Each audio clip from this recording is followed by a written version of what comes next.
Assalamualaikum warahmatullahi wabarakatuh. Di sini saya yang bernama Aprilia Imani, NPM 5021032.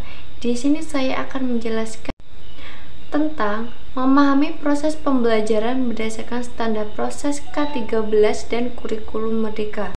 Baiklah, di sini saya akan menjelaskan materi definisi strategi pembelajaran kontekstual.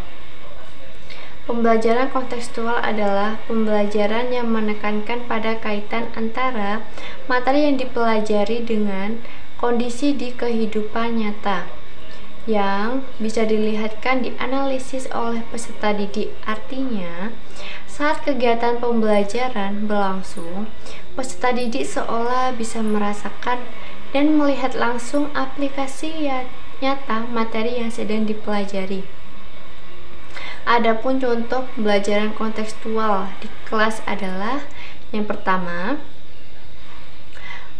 guru mempraktekkan renang gaya kupu-kupu di hadapan para peserta didik. Yang kedua, guru menampilkan gambar rangka manusia untuk menunjukkan bagian-bagian rangka manusia. Yang ketiga, guru membawa bahan ajar berupa perkecambahan untuk menunjukkan proses pertumbuhan biji. Yang keempat, guru membawa contoh koran atau majalah sebagai bahan untuk membahas berita. Yang kelima, guru mengajak peserta didik daerah yang rawan banjir maupun longsor untuk menjelaskan struktur tanah.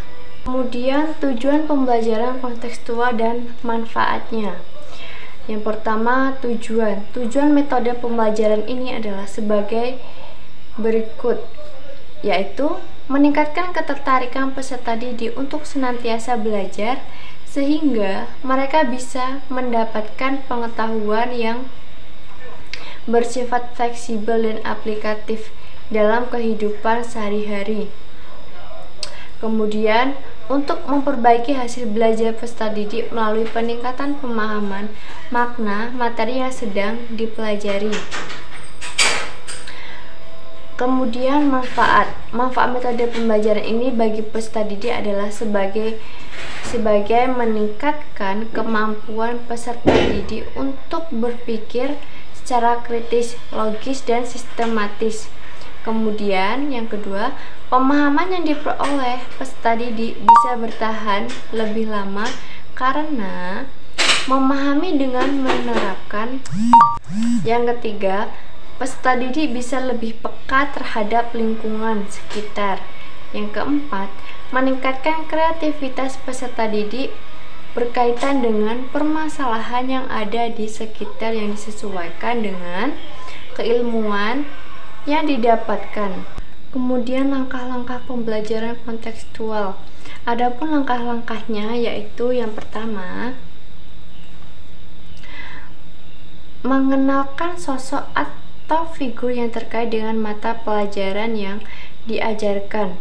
Hal itu bertujuan untuk meningkatkan ketertarikan peserta didik pada kegiatan belajar mengajar serta memotivasi agar peserta didik bisa meniru kesuksesan sosok atau figur tersebut. Kemudian yang kedua, merumuskan manfaat serta tujuan materi yang akan dipelajari serta mengaitkannya dengan kehidupan sehari-hari. Yang ketiga, memberikan umpan balik dengan cara membebaskan peserta didik untuk bereksplorasi sehingga nantinya mereka bisa menemukan cara belajar yang sesuai. Kemudian yang keempat, mengarahkan dan membimbing peserta didik selama mereka belajar untuk bereksplorasi.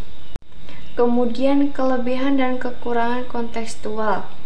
Yang pertama, kelebihan yaitu untuk pembelajaran lebih bermakna dan real, nyata. Kemudian pembelajaran lebih produktif. Kemudian strategi pembelajaran kontekstual ini cocok digunakan pada kelas tinggi untuk pembelajaran IPS tentang perkembangan teknologi transportasi karena langkah-langkah model ini mampu dilaksanakan guru dengan efektif sehingga proses pembelajaran menjadi lebih kondusif dan siswa semakin aktif aktif dalam kreatif.